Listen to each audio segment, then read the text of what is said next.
इस दुनिया में ऐसे बहुत ही कम स्टूडेंट होंगे जिनको ये प्रॉब्लम नहीं होगी कि पढ़ा हुआ याद नहीं रहता। हम पढ़ तो लेते हैं लेकिन फिर भूल जाते हैं। तो अगर हम भूल जाते हैं तो फिर हमारे पढ़ने का मतलब क्या निकला? ऐसे में सारी मेहनत बेकार चली जाती है। वैसे पहले मैं आपको बता दूं कि अगर आप पढ़ा हुआ याद नहीं रख पाते हैं तो इसका मतलब ये बिल्कुल भी नहीं है कि आपका दिमाग कमज़ोर है। सोचो अगर आपका दिमाग हर चीज़ को याद रखने लग जाए तो एक दिन में हमारे साथ में कितनी चीज़ें होती है। दिमाग का कचरा हो जाएगा अगर दिमाग सारी बातों को याद रखने लग जाए तो। वैसे हमारा मेन टॉपिक है कि हम पढ़ा हुआ याद कैसे रखें। अगर इस प्रॉब्लम का सोल्यूशन निकल गया तो आपका टाइम भी बचेगा और आपको रिजल्ट भी बहुत ज़्यादा मिलेगा। पढ़ा हुआ सब कुछ याद रखना मुश्किल है, लेकिन फिर भी काफ़ी हद तक हम इसे कंट्रोल कर सकते हैं, लेकिन पूरी तरीके से नहीं। मैं आपको 3 तरीके बताने वाला हूँ। अगर आप यूट्यूब और गूगल पर सर्च करोगे तो आपको कई सारी टिप्स मिल जाएगी, लेकिन ये जो टिप्स मैं आपको बता रहा हूँ ये मेरे पर्सनल एक्सपीरियंस से और काफ़ी रिसर्च करने के बाद मैं आपको बता रहा हूँ। आप यकीन मानिए कि ये 3 टिप्स इतनी ज़्यादा इफेक्टिव है कि इनको यूज़ करने के बाद आपका टाइम भी बचेगा और आपको रिजल्ट भी 2 गुना मिलेगा। तो पहला जो पॉइंट है वो है स्टडी लेस स्टडी गुड। भले ही कम पढ़ो लेकिन अच्छा पढ़ो। विल परेटो ने इस दुनिया को एक महान सिद्धांत दिया जिसे कहा जाता है 80-20 का रूल्स। इन्होंने एक ऐसा नियम दिया जो कि दुनिया की हर वस्तु में हर जगह पाया जाता है। इन्होंने बताया कि आपके 20% एफर्ट्स आपके 80% रिजल्ट में कन्वर्ट होते हैं। इनका कहना है कि आप सिर्फ 20% चीज़ों पर फोकस करो, आपको 80% रिजल्ट सिर्फ इन्हीं से मिलेंगे। एग्जाम्पल के लिए विल परेटो बताते हैं कि दुनिया का 80% पैसा और जमीन इस दुनिया के 20% लोगों के पास में है। 80% क्राइम इस दुनिया के 20% लोग करते हैं। 80% ट्रैफिक इस दुनिया के 20% रोड पर होता है। और 80% टाइम हम 20% कपड़े पहनते हैं। और इस दुनिया की 80% एल्कोहल यानी शराब इस दुनिया के 20% शराबी पी जाते हैं। 80% भोजन इस दुनिया की 20% जमीन से निकलता है। 80% बारिश इस दुनिया के 20% बादलों से होती है। इस दुनिया के 80% इन्वेंशन इस दुनिया के 20% साइंटिस्ट ने किए हैं। और सिर्फ यहीं तक नहीं, यही आंकड़ा हमारे अपने यूट्यूब चैनल पर भी लागू होता है। 80% वॉच टाइम उन लोगों से आता है जिन्होंने इस चैनल को सब्सक्राइब नहीं किया है। कहीं आप भी तो उन 80% लोगों में से नहीं हो। और सबसे इम्पोर्टेंट फैक्ट कि 80% रिजल्ट हमारे 20% एक्शन से आता है। और यही रूल आपके एग्जाम में और आपकी पढ़ाई में भी लागू होता है। आपके सिलेबस का पढ़ा हुआ 20% आपको 80% दिलवा सकता है।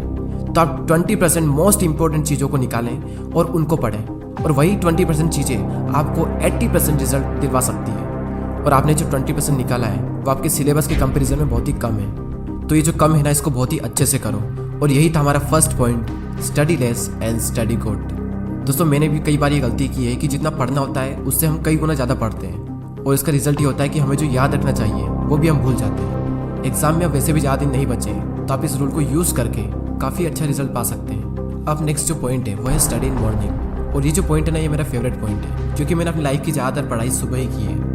एक तरफ एक स्टूडेंट है जो सुबह जल्दी उठकर 2 घंटे पढ़ाई कर रहा है, और वहीं दूसरी ओर एक और स्टूडेंट है जो दिन में 4 घंटे पढ़ाई कर रहा है। तो ये जो पहला वाला स्टूडेंट है ये ज़्यादा आउटकम दे पाएगा दूसरे वाले के मुकाबले। सुबह जल्दी उठकर पढ़ने के 2 सबसे बड़े बेनिफिट होते हैं। सुबह के टाइम हमारी कंसंट्रेशन सबसे पीक स्टेट पर होती है, और सुबह के टाइम पे जो कंसंट्रेशन होती है शायद ही पूरे दिन में आपको कंसंट्रेशन मिल पाएगी।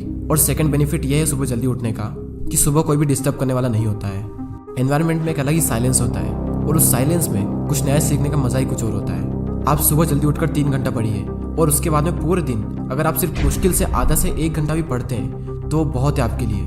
कहने को तो लोग 8-10 घंटे पढ़ते हैं, लेकिन जो 2-3 घंटे की मेन पढ़ाई जो होती है कॉन्सेंट्रेशन के साथ में, वही सबसे मेन चीज़ होती है। बाकी सब दिखावा है। हमारे देश के प्राइम मिनिस्टर मोदी जी ने भी सुबह जल्दी उठकर पढ़ने को कहा है। एक रीजनेबली सुबह सूर्योदय के पहले अगर तैयार हो करके पढ़ना शुरू करते हैं तो पूरी तरह आप बिल्कुल मन से एकदम तंदुरुस्त होते हैं। जैसे बारिश के बाद आसमान कैसा साफ नजर आता है। सुबह बहुत ही उत्तम कालखंड होता है, फ्रेश होते हैं, थकान नहीं होती है, और अध्ययन से ही शुरू करते हैं तो ज़्यादा अच्छा रहता है। और ना सिर्फ मोदी जी ने बल्कि हमारे शास्त्रों में, आयुर्वेदा में भी यही बात कही गई है कि सुबह के टाइम हमारा ब्रेन सबसे ज़्यादा एक्टिव होता है, और उस टाइम जो भी हम अपने ब्रेन में डालेंगे वो दिमाग में छप सा जाएगा। सो ये था second point, study in morning. अब जो लास्ट जो पॉइंट है वो बहुत ही ज़्यादा इंपॉर्टेंट पॉइंट है, और ये पॉइंट आप सबको ऑलरेडी पता है, लेकिन हर कोई इस पॉइंट को बहुत ही इग्नोर करता है। और वो पॉइंट है पढ़ाई के बीच में रेस्ट लेना। कुछ लोग होते हैं जो रेस्ट ही नहीं लेते हैं, और कुछ लोग ऐसे होते हैं जो बहुत लंबा रेस्ट लेते हैं, और इस बीच में कुछ लोग ऐसे होते हैं जिनकी पूरी ज़िंदगी रेस्ट लेने में निकल जाती है, और एंड में वो खुद रेस्ट इन पीस हो जाते हैं। पढ़ाई के बीच में कितना रेस्ट लेना चाहिए ये मैं आपको नहीं बताने वाला, ये आप खुद तय करें अपने अकॉर्डिंग। आपको फिर से एनर्जी प्रोड्यूस करने के लिए कितना टाइम चाहिए ये आपको आपके अलावा कोई नहीं बता सकता। जितनी इंपॉर्टेंस हम अपनी पढ़ाई को देते हैं उतनी ही ज़्यादा इंपॉर्टेंस हमें रेस्ट को भी देनी चाहिए, क्योंकि रेस्ट ही वो चीज़ है जिसकी वजह से हम पढ़ पा रहे हैं। हम एक दिन में जागते भी हैं और सोते भी हैं। तो उसी तरीके से अगर आप काम कर रहे हैं तो काम के बीच में रेस्ट लेना भी बहुत ज़रूरी है। और हाँ, ये गलती बिल्कुल मत करना कि अगर आपका एक बार पढ़ाई में मन लग गया तो लगातार पढ़े जा रहे हैं, लेकिन बाद में एक टाइम ऐसा आएगा जब आपका बिल्कुल भी मन नहीं लगेगा रेस्ट लेने के बाद भी। जब एक बार पढ़ाई में मन लग जाता है तो हम इतना पढ़ते हैं कि हम अपने दिमाग को ही पूरी तरीके से थका देते हैं और हालत ऐसी हो जाती है कि फिर से पढ़ने का मन ही नहीं करता। आपने पढ़ना शुरू किया, आपका मन लगा, अब थोड़ी देर बाद आपको रेस्ट लेना चाहिए, लेकिन आपको लगता है कि मैं भी और पढ़ सकता हूँ। तो उस फीलिंग को बनाए रखें और रेस्ट लें और फिर दोबारा उसी फीलिंग के साथ में अपनी पढ़ाई शुरू कर दें। अगर आप चाहें तो आप पोमोडोरो टेक्निक का यूज़ भी कर सकते हैं। पोमोडोरो एक बहुत ही सिंपल टेक्निक है। आपको जो भी काम करना है उस काम को आपको 25-25 मिनट के 4 ब्लॉक्स में डिवाइड करना है और हर 25 मिनट के ब्लॉक्स में आपको 5 मिनट का ब्रेक लेना है और 1 घंटा होने के बाद में आपको 15 मिनट का रेस्ट लेना है और फिर से आपको यही सब करना है। और इस टेक्निक का यूज़ करके आप काफ़ी लंबे टाइम तक और काफ़ी अच्छे से स्टडी कर सकते हैं। और ना सिर्फ स्टडी बल्कि आप अपने किसी भी काम में इस टेक्निक को यूज़ कर सकते हैं। और इस टेक्निक को यूज़ करने के लिए प्ले स्टोर पर कई सारी एप्लीकेशन है, आपको जो भी अच्छी लगे वो एप्लीकेशन आप डाउनलोड कर सकते हैं। चलिए अब हम उन तीनों पॉइंट्स को एक साथ देख लेते हैं और ये भी देख लेते हैं कि हमने इस पूरी वीडियो में क्या सीखा। हमारा जो मेन टॉपिक था वो ये था कि पढ़ा हुआ याद कैसे रखें, और उसके सॉल्यूशन के लिए हमने 3 पॉइंट्स देखे, जिसमें से पहला है study less study good, second है स्टडी इन मॉर्निंग और थर्ड है रेस्ट लेना।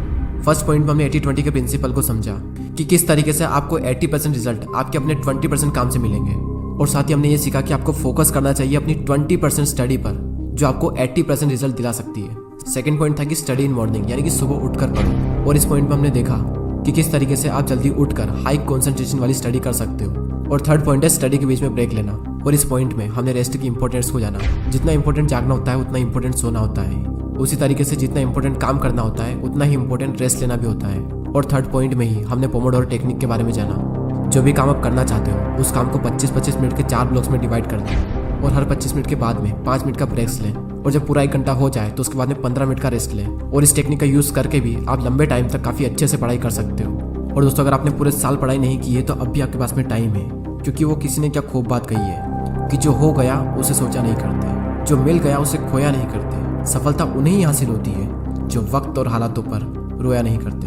अगर आप अब भी शुरू करते हो और दिल लगा कर मेहनत करते हो तो अब भी आप कई लोगों से आगे निकल सकते हो। बस मेहनत खामोशी से कीजिए और इतनी मेहनत करो कि आपकी सफलता शोर मचा दे। अब वैसे ही बहुत टाइम निकल चुका है और एग्ज़ाम बहुत नज़दीक है, और जब इतना कम टाइम बचा है तो बैठे बैठे ज़िंदगी बर्बाद ना कीजिए, क्योंकि ये ज़िंदगी मिलती है कुछ कर दिखाने के लिए।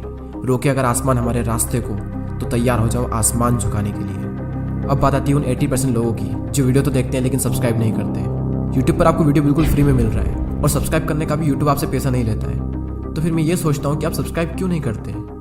दोस्तों, बहुत मेहनत लगती है वीडियोज़ बनाने में। आपका एक सब्सक्राइब और एक कमेंट मुझे बहुत मोटिवेट करता है आने वाले टाइम में इससे भी अच्छे वीडियोज़ बनाने के लिए। मैं लेता हूँ आपसे अलविदा। Thanks for watching.